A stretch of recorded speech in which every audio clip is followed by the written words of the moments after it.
Osiris' fatherhood. At noon, Robert high, like only he could. The fables are bizarre, but good. It's myth understood.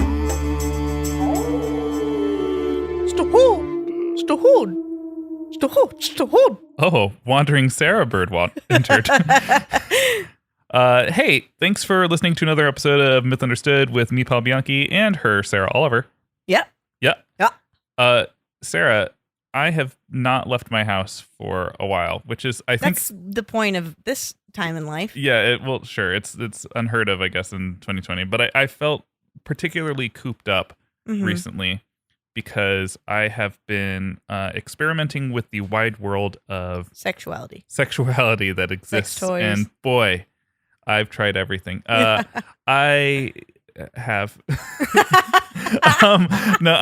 I've been working on animation. Yes, you have, and it's been amazing. Thanks. Yeah, it's something that I've always been interested in doing, and I've been I took a class back in college. I went to Maryland Institute College of Art. Oh, Jesus Christ! Yeah, we know about your art school. And it was, well, I had to spell it out. I can't just say I went to MICA. People are like, "Oh, you what? Who's that? Where is that?" It's very famous. It is so famous.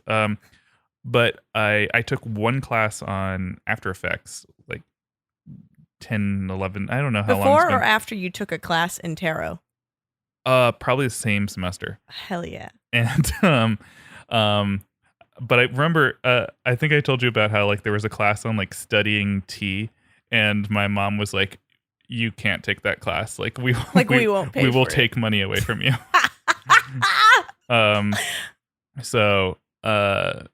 But yeah, I heard that class was really good. It was cool. I had a guy read my tea leaves at some free thing that Natalie took me to in Pasadena, and he said horrible things to me. I was like, this is a fun little pop-up. Was he like, "Hey, I studied at Mike"? But yeah, I took that one class and I didn't really get the hang of it. And just recently I decided to go and try it again. And I came up with a much simpler solution than before. I think before I was very much like, oh, I want to create the animation, like the very flowing sort of animation that you've seen in like Beauty and the Beast, or that sort of. Oh, the stuff that takes 7 years for a frame. And so I was trying to like create solutions for that, and I was like, no, it's much easier to do. And this isn't knocking animation like Archer, but like that style of animation is much more like you can knock it out quicker. It's kind of like paper dolls moving It's sort of around, right? Yeah, it's more paper doll-esque. So yeah, but it's also, so how long have you been animating stuff from D&DW, another podcast on this beautiful network? How long have you been animating things? Less than a month, right? Less than a month. Do you know how fucking infuriating of a person you are that you can just be like, you know what? I kind of want to pick up this really hard skill set and just take a shot at it and then excel so quickly. I hope it's not infuriating. Well, it's infuriating. I hope it's inspiring to fellow artists who have sort of always wanted to pick it up, who maybe already have like the general skill set of using Photoshop and drawing, because it's like it actually wasn't too difficult to Jesus Christ, pick up. And to say that, I wish I had a knife. What have you been up to, Sarah? Taking my writing classes, waiting until last minute to do my writing homework, like today. I need to write 8 pages. Okay. Today. Yeah. You've been telling me that you do this, that you get like a procrastination high. Oh yeah. I get this nasty little high that I ride for a couple hours until I complete it, and I'm sure I do subpar of what I could have done in comparison to taking an entire week to thoughtfully look at things. But yeah, I get all cracked out, baby. Well, when you go back and listen to this episode sometime in the future, you'll know me. How I don't listen to these episodes. Yes, you do. No, I don't. Oh, I sneak into your house in the middle of the night. You sneak into me? You're what? You said that. I said I sneak into your house. You could have said my mind. I wasn't making it a weird sex thing. Okay. You cooped up in that sex dungeon of yours. I feel like, yeah, you've started off this episode already in a weird sex place, which is fine because that's a segue. That sounds like a segue into Egyptian mythology. It does, yeah. We're getting into we're starting in a weird sex place and ending in a weird undead place or dead place. Okay. Because today we're going to talk about Anubis. Ooh, Anubis. Anubis, yeah. Yes. Do you know which one he is? Yeah. He's got a face of animal. Mm-hmm. Yeah. A jackal. Jackal. See, Mhm. I was gonna guess that. Yeah. So yeah, Anubis came to be known during the 3rd millennium BC as the god of the dead. He ruled the underworld and decided the fate of the deceased. But this was, as we know, the origins of the pantheon of Egyptian gods came from like small cults with their own god worship, and then forcibly being fused together as the empire expanded. Okay. So when Anubis's cult spread, worshippers of Osiris had to allow for a place for Anubis in the pantheon. Anubis had a more direct role of guiding the souls of the deceased. He was somewhat like a fusion of Hermes and Charon from Greek mythology. It's like when Michael Sheen came on to The West Wing, and it wasn't about Rob Lowe anymore. It's exactly like that. Yes. I didn't watch The West Wing either, but my parents were addicted. Oh fuck! It was like their show for. Oh, they were all up on it. They were, yeah. So if we recall, Anubis's mother was the goddess Nepthys. She disguised herself as Isis and made Osiris her baby daddy. That's right. And as soon as she had her baby bump, she told everyone about the parentage of her son In front of her husband. Yes. Oh, she God. was just like, because she was so like, guess what? My child his dad is the king of the gods. Like, that's, how do you feel about that set? I'm fine. I'm just fine. So he was humiliated by the affair. And one morning, as he was eating his bowl of lettuce, Oh God. with Nepthys, he just had his bowl of lettuce every morning. No cum though. No cum. This was This pre-cum. Pre. Not pre-cum either. He said to his wife, Nepthys, you look beautiful. Thank you. Do you know I'm carrying the child of your brother? Yeah, it's true what they say. God, he's so hot. You have a mother's glow. I know, because of your brother impregnating me. God, what a massive, beautiful penis. I will kill that child as What? soon as it's born. What? So Then I'm gonna close her up. So yeah, she did keep him in for a long time. Nepthys did not want her divine bastard to be murdered. And I said divine bastard because Anubis is known as the bastard god. Yeah, I So- get what a bastard is. So, but I just didn't want to be like, I'm just calling him a divine bastard for no reason. So she went to Isis for help. This is a little weird. That's you kind of took you did a little switcheroo. Yeah. You parent trapped my husband. Yeah, I know you might still be sore about me disguising myself. Yeah, no, we're all mad. Everyone that you know is mad about this. You know, Isis though, I personally, between you and me, just us gal pal sisters, I don't like you.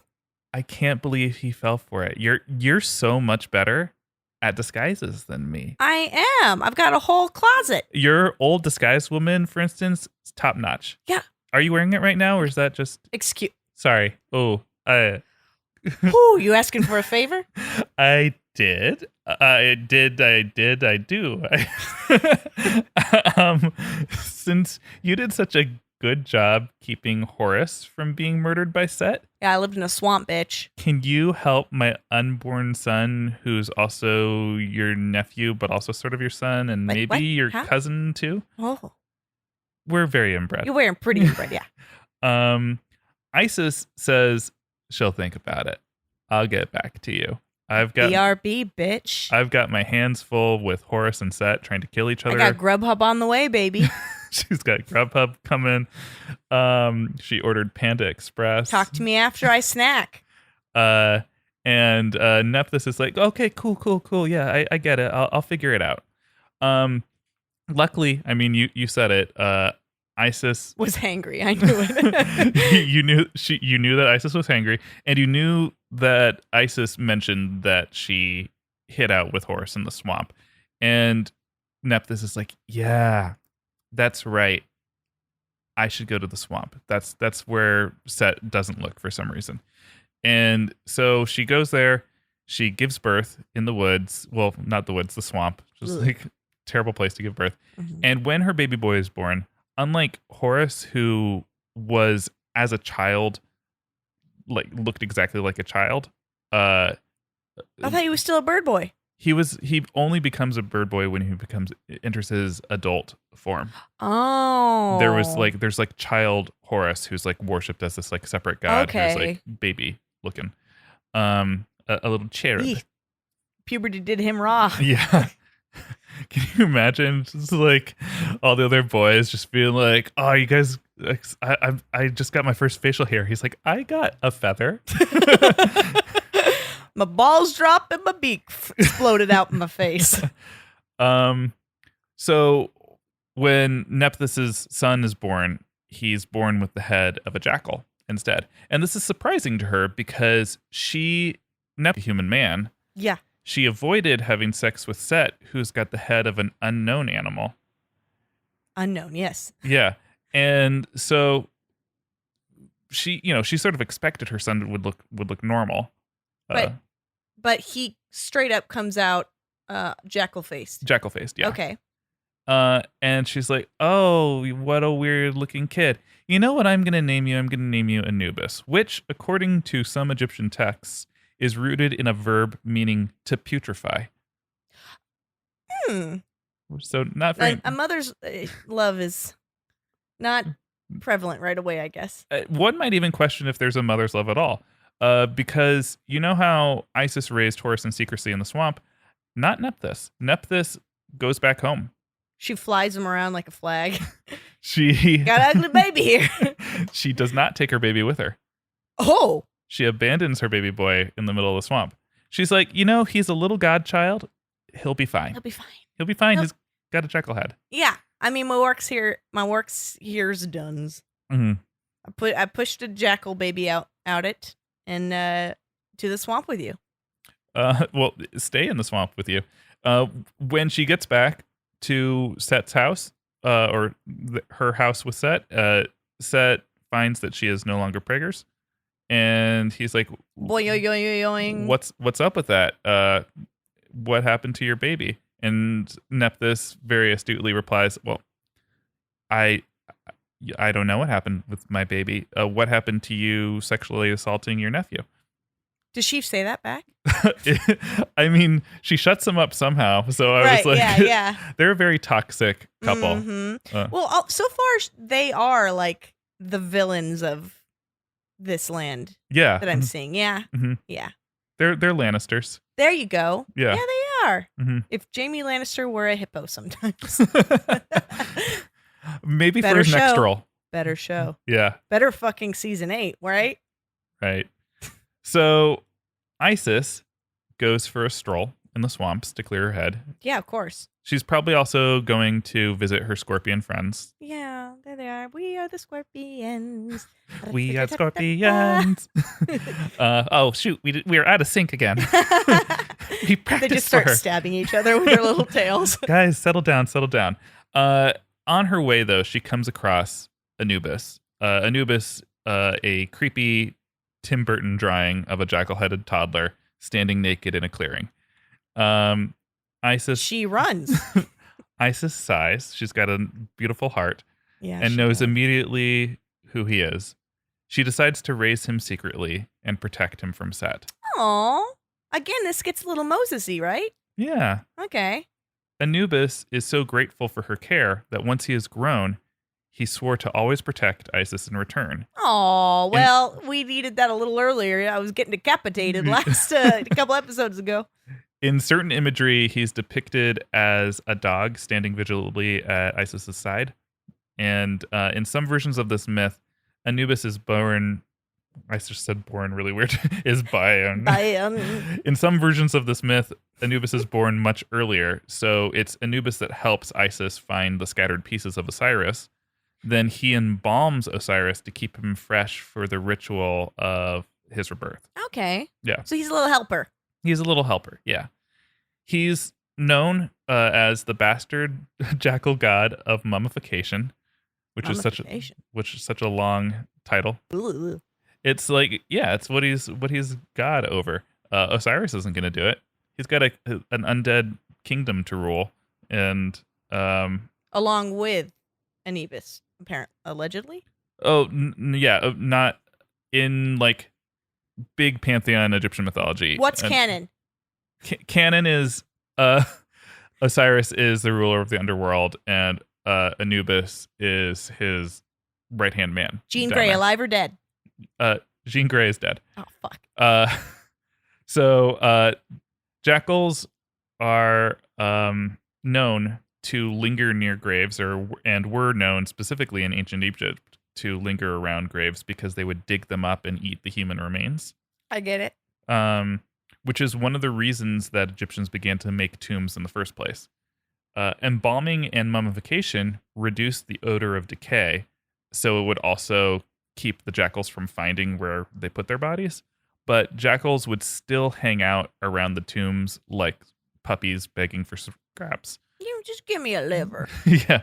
So they were they were associated with this like world of the dead and the gateway to the dead. So that's sort of where the iconography of Anubis having his jackal head was thought to come from. Anubis was also considered the inventor of embalming. So you can blame him for the heart and brain mix-up situation. For throwing it away? Yeah. Brain not important. Heart is what is. He's got a jackal head. He doesn't know. He's not very smart.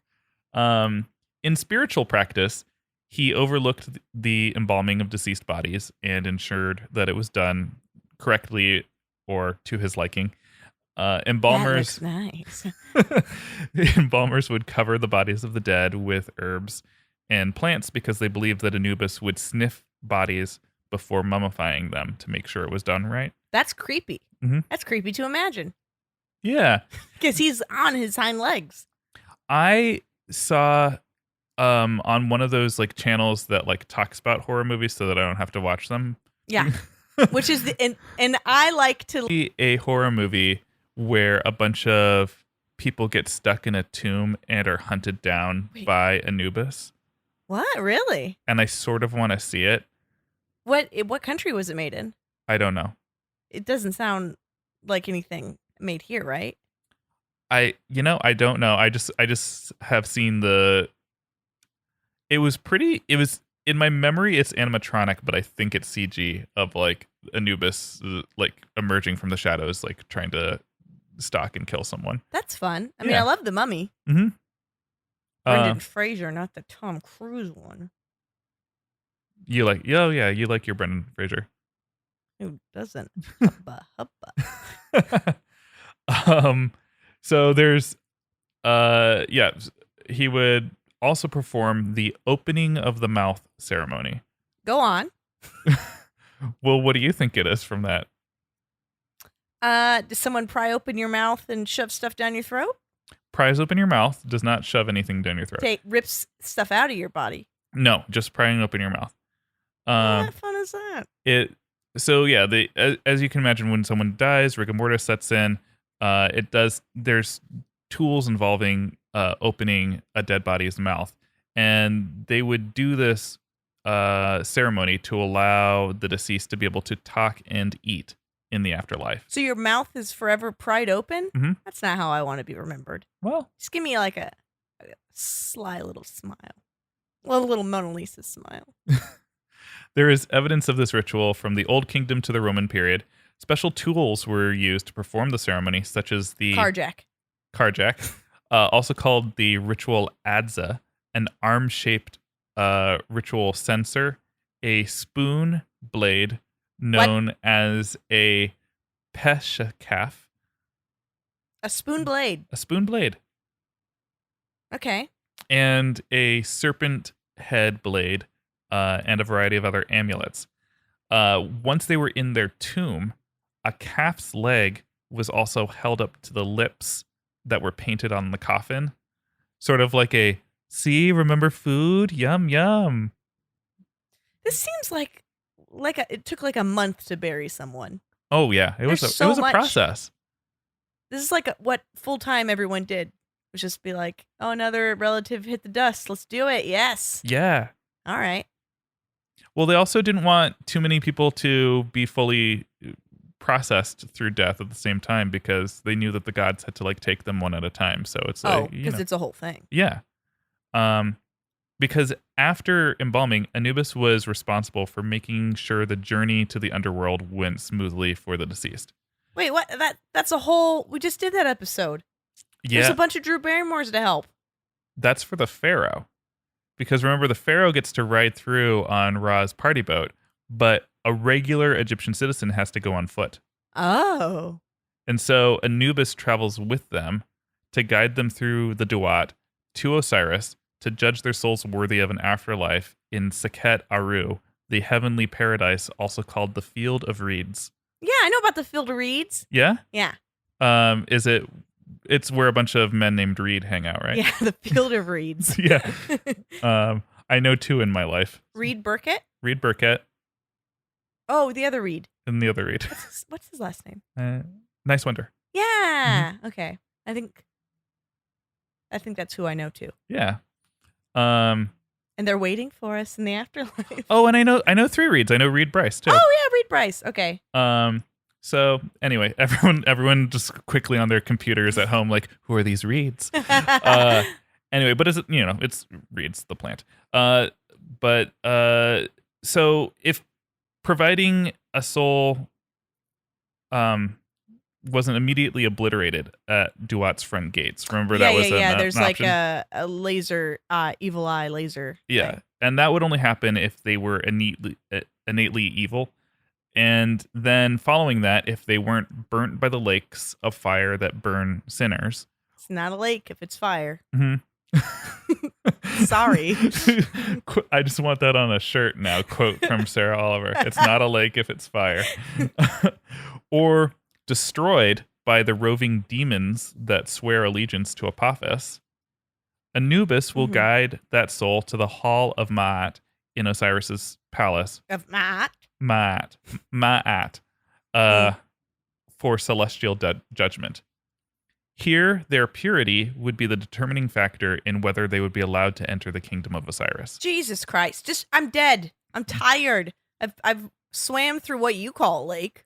Well, better be ready for your trial, because the soul now must state their innocence on the account of 42 transgressions. Excuse me? Before 42 corresponding deities of judgment. These judges are like the spirits that flew out of Pandora's box. They represent all of the worst of human characteristics, and so they're all like individual aficionados on all of these worst traits. So, yeah, like the deadly sin box. Mm-hmm. Yeah, so I'm out right away. They're like, gluttony? Well, let's see if you would be out. Right away. Incinerate me. Because here they are. Okay. As compiled by Egyptologist Richard H. Wilkinson. We've got number 1, Farstrider from Heliopolis. And what? Oh, okay. And he was the deity of falsehood. So if you've ever told a lie, yes, burn me alive. Is separate from like a white lie or like holding a surprise party. No, I've lied. Okay. Well, then you're We've dead. all lied. Yeah. Well, then you're dead. Okay. But all you have to do is convince them that you haven't. So lie about lying. You could lie about lying. Okay. Here. I think I could do that. Number 2, we have got Fire Embracer from Carrara. Robbery. I have not robbed someone. Mm. Yeah. We've got nosy from Hermopolis, and that's rapaciousness. Wait, it's not about being nosy? No, What is being rapacious? rapacious is like having like an insane amount of greed. No. We've got swallower of shades from the cavern. I've swallowed. Yep. Burn me in hell. They don't care if you've swallowed. They're only Okay. into stealing, which is different from robbery. Yeah, it is. Yeah, because you're like, Mhm. give me that. Stealing, I mean, petty theft. We've got the dangerous one from the Giza Plateau, murder. Haven't murdered. Mm. Except that pussy. We've got double lion from the sky, destruction of food. Yes, that one you can fucking incinerate. Oh, wait, No, it means like this was food meant Like to be eaten that you... I burned someone's crops. Yeah. Mm-hmm. No. Yeah. Or like as a kid when you're like eviscerate your broccoli so that you don't have to eat I do it. let a lot of salad rot in my fridge because I'm like, oh, I should eat that. And then I order Grubhub. Yeah. We've got 7 fiery eyes from Letopolis, crookedness, like political scheming, that sort of Mm-hmm. crooked Hillary. Okay, not yet. Not yet. We've got flame from came What forth. are these fucking Yu-Gi-Oh names that they all have? These are translations. Okay. From came forth backwards. So, I'm sorry? That's where they came from. In wrestling, they always announce like where people come from when they come to the ring. Look, Everyone's from Tampa, Florida, right? I assume. well, that's where they live. But it's like they'll be like from St. Louis, Missouri, Randy Orton. But like some characters are really weird, so it'll be like from parts unknown. Oh, really? Yeah, or the Undertaker is From famous hell. the Undertaker is famously from Death Valley. Oh, that's stupid. Yeah. It's just a hot place. Mhm. Well, that's why he left. So yeah, flame from came forth backwards. He Is just moonwalks in. yo. So if you are found guilty, these individuals kill you. They're like, I know. No, they don't kill you. They don't kill you. They don't kill you. They just they look at you and they know. They know that She's lying. Yeah. Mhm. Okay. Flame is really about stealing offerings. Oh, okay.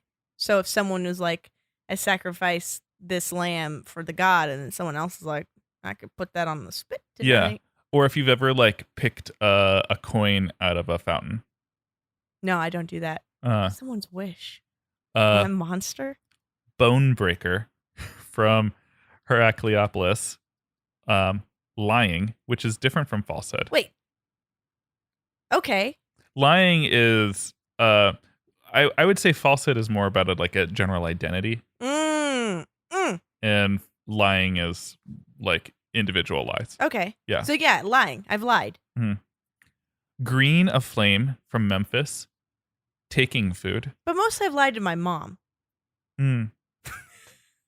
She is bonebreaker from Well, I mean, Heracles. so if most transgressions happen like in your youth, do you get to a reset at 18? Maybe. Okay. Then I think I'm okay for now. I'm not a liar of a person. So I think I'm alive. What do you think? Sure. This is up for you to decide. Well, that's yeah. Okay. Well, and them, but Yeah. so green of flame, Memphis, taking food. That doesn't belong to you.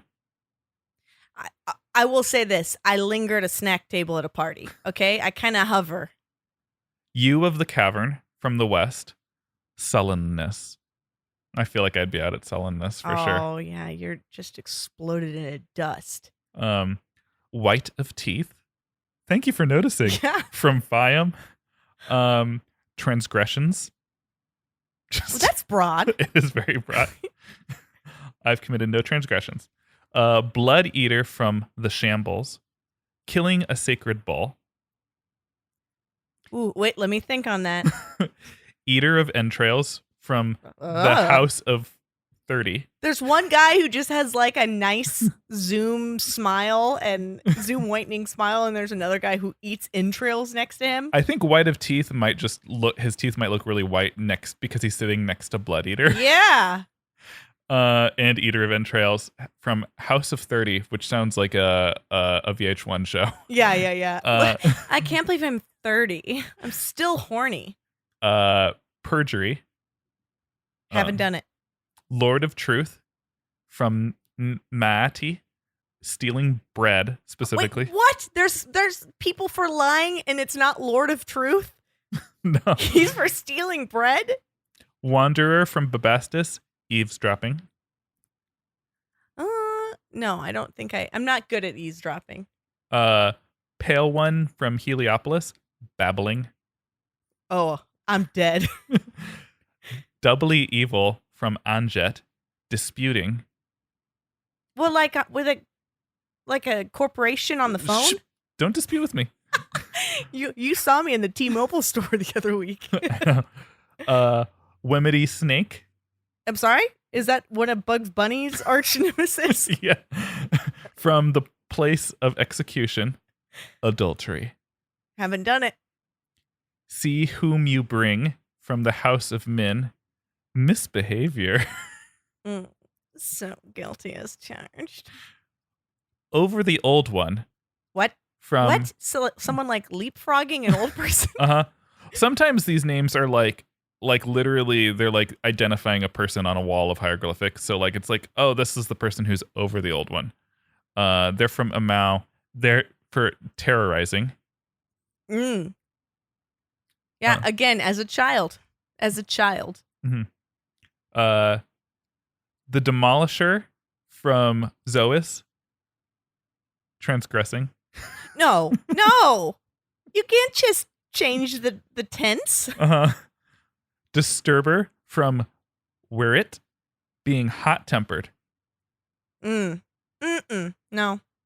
Youth from a Heliopolitan gnome, unhearing of the truth. People who don't listen to that truth. You had to correct me real fast so you saw where I was going. Foreteller from Winus, making a disturbance. Oh, you'd be out for that too. Oh, fuck. One of my earliest memories of Sarah was definitely making a disturbance. Tell it. We were at the pier in Manhattan. I thought we were Redondo Beach. See, you're already going to explode for a lie. I know, I just disputed right then. And she had a bottle of, I want to say Bacardi on her. I think it was something bright blue, baby. And she was on the middle of also, the boardwalk. 21 at this point. 21. Thank you. And it dropped out of her hands and exploded beneath her. And she screamed bloody murder and ran away from the scene as I stayed behind and helped someone sweep it up. I came back. You came back because you were like, oh, you're still here. What are you doing? I thought you were just going to say I would die for being like a loud Clydesdale stomper. Oh, I think that's excused. I don't think so. Number 26, You of the Altar from The Secret Place. Ooh. They don't like hoodwinking. Join my buy my makeup online. These people. Yeah. It's really good skin serum. Face behind him from the Cavern of Wrong. What? At this point, this is just a Mad Lib. He doesn't like it when people copulate with young boys. Ooh. Okay. Yeah. I'm good. Young girls though? Yeah, okay. Oh, duh. Hotfoot from The Dusk. No, this is a fucking a machine that just scrambles letters. He doesn't like people who neglect. So, do you know what's funny is that both of these copulate with young boy, that's set, and then neglect, that's Nepthys. That's right. Oh no, those motherfuckers should be And both burning. of them together are out with You of the Darkness from The Darkness, who does not like quarreling. Oh, I thought you were gonna say incest because Oh. they'd be out for that. No, there's no incest on this list. Ooh. Bringer of your offerings from size doesn't like people who are unduly active. Calm down. Just stop. Stay still. Just fucking stop signing up for all those marathons. Yeah, My God. Yeah, people who do too much. Well, I hate it when they announce I'm training for this marathon. You're just running, bitch. Go outside, do your thing. 31, owner of faces. From Nejafet. Does not like it when people are impatient. Ooh, I'm dead. I'm dead with myself. Accuser from Wechenet. Does not like... Universal for a lot of religions. Mm-hmm. Owner of horns. From... I have them. I don't wear them, but I got them at home. From Asyut. For volubility of speech. That's not a word. It's like people who... Volubility? People who use too big of words for necessary situations. So you're fucking dead and you know it. Well, also, I just think it's funny that he chose the word volubility for volubility. Nefertim from Memphis. Wrongdoing. This is what Nefertim thinks is wrongdoing, though. And Nefertim has some subjective, yeah. Yeah. Like, oh my gosh. Look at that. Look at those socks with that shirt. Wearing Crocs? No, thank you. Temsep from Busiris. Conjuration against the king. Okay. No Hex in the King. No Hex in the King. Which is what I'm going to do on Halloween. I know. I wrote about it in my Halloween cards. You said I'm going to Hex Trump. Number 36. You who acted willfully. From Chibu. Wading in water. No. Thou shalt not wade in water. That's just... Whose nerves did that get on that it made a list? I think it was something that maybe people didn't want people to do. That sounds like the only relaxing thing you can do in hot-ass Egypt. Well, the thing is that if you wade in the Nile, you'll be eaten by a hippo or a crocodile. So maybe this was why are you saying that with 100% certainty? It is likely that will happen, okay. Yes. Or if you do it in someone's field, it'll contaminate their crops with your filth. So don't wade in water. Okay. Get fully in. Commit. Water smiter from the abyss. Better have something to do with water. Nope. Jesus. Does not like it when people are loud voiced. I'm dead. Commander of mankind from your house. What? These are just Reddit names.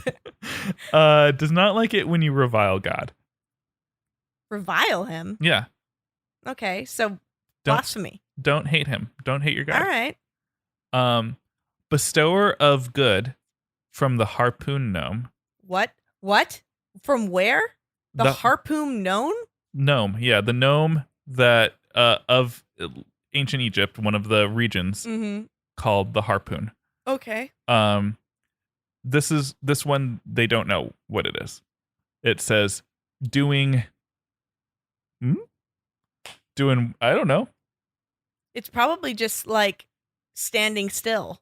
I mean, you just can't do anything in this fucking realm. Well, tell Richard Wilkinson. He's like, I figured it out. It's idleness. Yeah. 40, the bestower of powers from the city.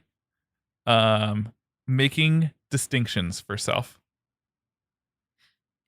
What? Like, I'm a nice guy? Yeah, don't do that. Jesus. Don't identify yourself. The gods will identify you. Okay. Serpent with rising head from the cavern. Dishonest wealth. Oh, all right. People who, procure wealth from dishonest means. And serpent who brings and gives from the silent land. Blasphemy. We already have blasphemy. Yeah. So to these deities, you must recite a negative confession. For example, "Hail, double lion who comes forth from the sky. I have not destroyed food." You have to do this for every single one of them. No. Immediately I'm going to say, take me to hell. Take me to hell. Also present What a chore. were the 9 great judges No! who, just like the Supreme Court justices of the United States... We now have 53 people judging us, including Osiris and... Well, they don't look kindly on quick math, Sarah. That's probably one of the rules. But they... we have... They're just gods we already know. It's Ra, Shu, Tefnut, Geb, Nut, So everyone on the boat. Isis, Nepthys, Horus, and Hathor. And they just jump off the boat. And Yeah. they're like, we took some pharaoh here, Yeah. some inbred asshole, but you guys going to have to prove yourself. Yep. Then, after these judges have determined you are without sin, there is another test. No one can do this. Anubis brings forth the scales of truth. Oh my God. Ma'at withdraws her sacred feather. The soul in question presents their heart in a jar. It's just like that song that is a secret pleasure of mine. Who do you think you are? I don't like that song. Don't sing it. You don't like I get it? it stuck in my head. Oh, is that why you hate it? Yeah. Mm-hmm. The heart is weighed against Ma'at's feather. If the feather is heavier, the soul gets to live in eternal paradise. Oh, so it's not If gonna happen. if your heart is lighter than, but it's a magical feather. Mm. It's a symbolic feather. If the heart is heavier, the demoness Amet reveals herself. Amet has the head of a crocodile, the mane and upper body of a lion, and the lower body of a hippo. I'm going to need to see pictures of this. Amet devours the heavy heart and thus destroys the soul forever. How did I get through the 42-point checklist and my heart is heavy? Because remember, this is just convincing them. Okay. The heart and the feather will know if you're lying. Let's skip straight to that. Also, if the judges are like, hey, this person did commit murder, for instance, but then this test happens and your heart is lighter than the feather, then it means that you have hence been redeemed of that sin. Oh, okay. So, yeah. Okay, what's the next 10 fucking steps to get into the field of reeds? Oh, no, that's it. Yeah. Oh, that's it? Yeah. 12 fucking Drew Barrymores of hell, and then 42-point checklist. I mean, this isn't going to heaven. This is a goddamn trip to the DMV. I like to imagine that a Mythvit has, for whatever reason, decided not to listen to the Duat episode and is now just listening to this one and just hears you spout 12 Drew Barrymores of hell for no reason. I think it makes sense in any context, personally. I'm a 90s kid. It said that, you used to watch that show, House of 30 all the time. Yeah. It said that Amet was not worshipped. Instead, she embodied all that Egyptians feared. Thus, lion, hippo, crocodile, the 3 greatest predators of ancient Egypt. And that they threatened to bind your soul to eternal restlessness if you did not follow the principles of Ma'at. Ma'at. After the everyone that said it had vocal fry. Ma'at. After judgment, entities were thought to return to the mother goddess's womb. During this stage, the soul meets its former body. Calm down. What the fuck did you just say? The mother goddess's womb. Who goes there? The soul. I thought I'm in the field of reeds. Well, in order to reach the field of reeds. I go back into someone's uterus? Yes. It's sort of like, have you ever seen those adult human be put back in a uterus? No. Not yet. No, it's something that's like very hippy dippy, but like people do this. I've heard that there's like a tent at like Burning Man that does this, where they have like a huge rebirthing ceremony that you like go through that involves like wet slime, and you like go through like a canal that someone's built, and it's like supposed to be like really transformative, and people love it who do it. I mean, I've been to a water park. It's exactly like a water park. That's what I'm talking about. Okay, great. Just a slip and slide. During the stage when you have re-entered the mother goddess's womb, the soul. I'm just pounding on the inside of the uterus, saying, "Never mind, explode me into hell." The soul meets its former body that is restored. To demonstrate, in the Book of the Dead, there's a series of lines that follows: "I unite your limbs. I hold your discharges together. I surround your flesh. I drive away the fluids of your decay. I sweep away your bow. My bowel? Your bow, yeah. I wipe away your tears. I heal all your limbs, each being united with the other. I surround you with the work of the weaving goddess. I complete you and form you as Ra." Can my brain back? No. Not important. And then you are rebirthed Then you're rebirthed into the field of reeds. into just like spat out, just like right. But you remember everything that's happened? Yes. See, that's the cool thing about being a baby. Uh-huh. You forget about childbirth. No, you remember your past life and all that you've went through to be where you are now. Yeah, that's all fine, but I don't want to remember coming out of a uterus. Oh, a giant goddess uterus. All right, you're selling me on it. Yeah. A big old vagina. Uh-huh. All right. Where you can walk right out? No, I like to imagine that you're like spat out like mashed potatoes. Oh. Oh, I don't like that image at all. I wish you picked something else. I was trying to think of a food that you could like spit out like that. And you created a giant yeast infection. It's really gross. Yeah. So there's one more thing that I read that I actually didn't write down in my notes, but I thought it was interesting, which just basically concerns gender roles in ancient Egypt, and how obviously Ra was greatly revered. Osiris was king of the gods in the underworld, and Horus was the king of the gods on earth. And so masculinity was revered It pays to wang, baby. over having a female form.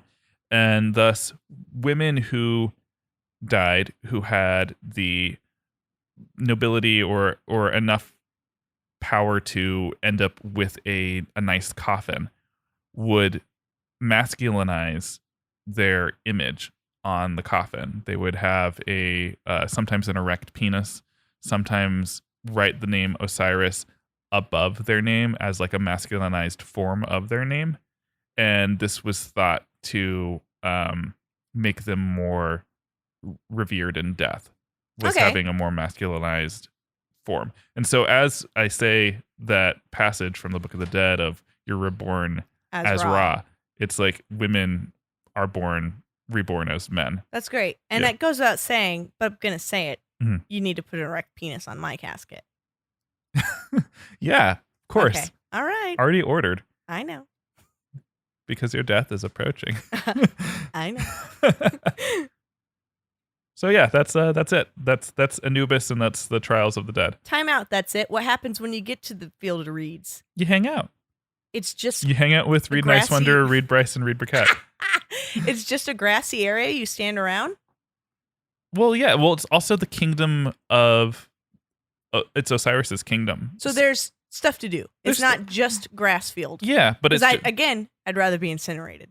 But yeah, no, it's just everyone's peaceful. There's no discontent. There's everything you've ever wanted. You're reunited with loved ones, provided that they weren't incinerated. And my loved ones are burn, baby, burn. They're just flying confetti. Mm-hmm. And considering that everyone's a man, there's probably just so much dick sucking. Yeah. Now that's heaven. That's heaven. Swallower of shades knows well. Mm-hmm. Well, right. So how do you feel? Ready to die. Great. Hey, you're dying. You're dying over there, huh? Nasty shit in your life, huh? I sure did. I stabbed a woman and threw her in a river while wading in the river. That doesn't matter. You ever steal bread? I stole bread so much. You're fucked, brother. You're fucked. Yeah. So here's what I'm gonna do for you. You come into this little back alley. You see what I got over here? No, I'm not interested in copulating with a young boy. No. That's my son. Oh, okay. Hey, hey, Tito.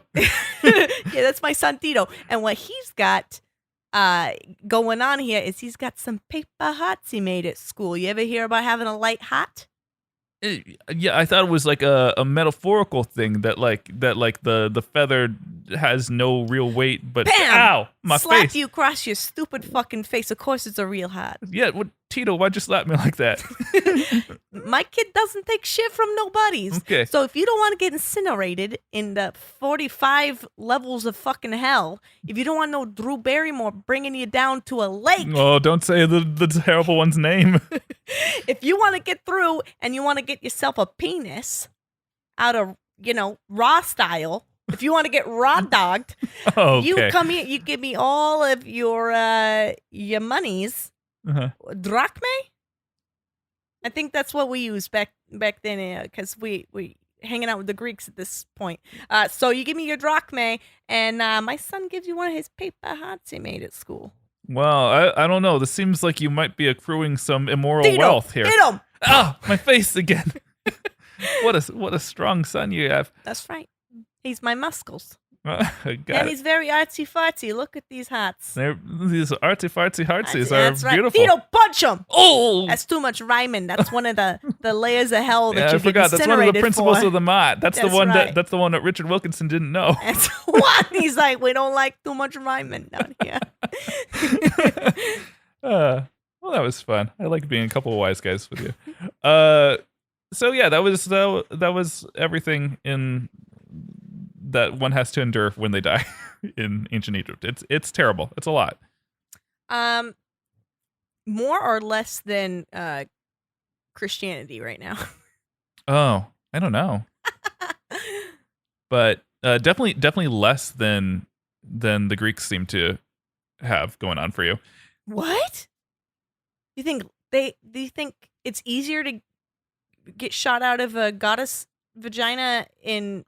Oh no, I meant the opposite. That it was. Oh, it's harder. Yeah. Yeah. That like the Greeks just needed like a coin Put for some the coins on your fucking eyes. yeah the coins for the ferrymens, and the you'd get a trial as well to determine where you would go, and I don't even remember the trial part. and it seemed like only if it was King Minos was the judge. Oh, right. And Yeah, real great judge character. and you would either end up in the Elysian Fields if you're a hero, or you would spend years Circling around. as like an undead soul, or you would get a torture, but only if you did something really shitty and like had like a direct affront to the gods too.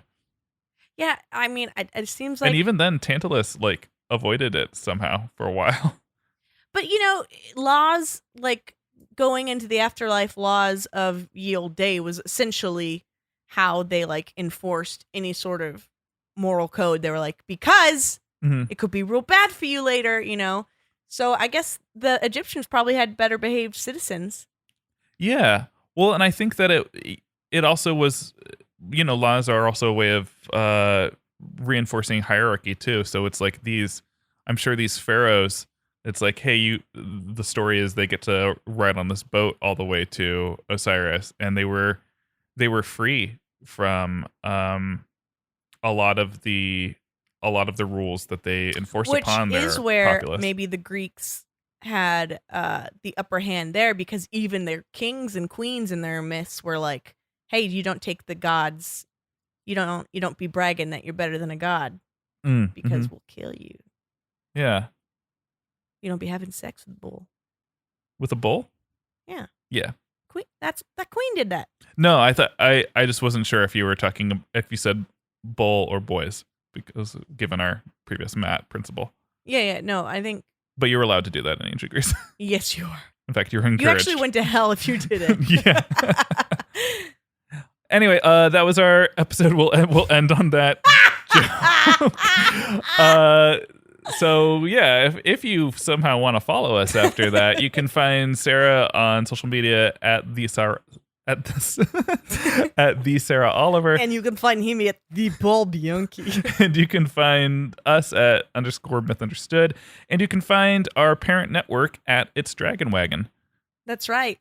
And as you find us, please just know we love you guys. Thank you for listening, and rate and review us on Apple Podcast if possible, because it helps people find us to listen to and learn about what you need to do in this life so you don't get incinerated. I think we need to spread the word. That's the whole point of this episode. We're here to spread the message. Yeah, the good word.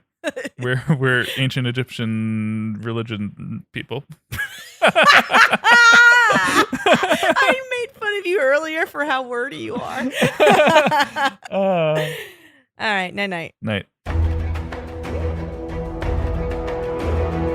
Hey everyone, Jake Lloyd here. Along with Paul Bianchi. And Alexandra Hoy. Hey, we all host different shows on Dragon Wagon Radio. That's true, but we're not here to talk about any of those. Not at all. We are here to talk about Dungeons and Dragon Wagon, in which us podcasters from Dragon Wagon Radio venture into a mythical land for a D&D inspired role-playing game. Alexandra and I are joined by Matt Hinksman and a very special guest of quest for each chapter of an epic saga in which we must take on the roles of half-orcs, dark elves, and more as we fight our way through a fantastical land of peril, drama, and often hilarity. All of which is controlled by me, the Dungeon Master, and the players' chance rolls of the die. And our show is for everyone. Even if you don't play role-playing games, you'll love D&DW. That's right, our game sessions are highly edited, easy to follow, sound designed from top to bottom, and completely immersive. Yeah, our episodes sound more like a well-produced radio drama than an RPG show. So what are you waiting for? Join the adventure on Dungeons and Dragon Wagon at dndwpod.com or wherever you find great podcasts.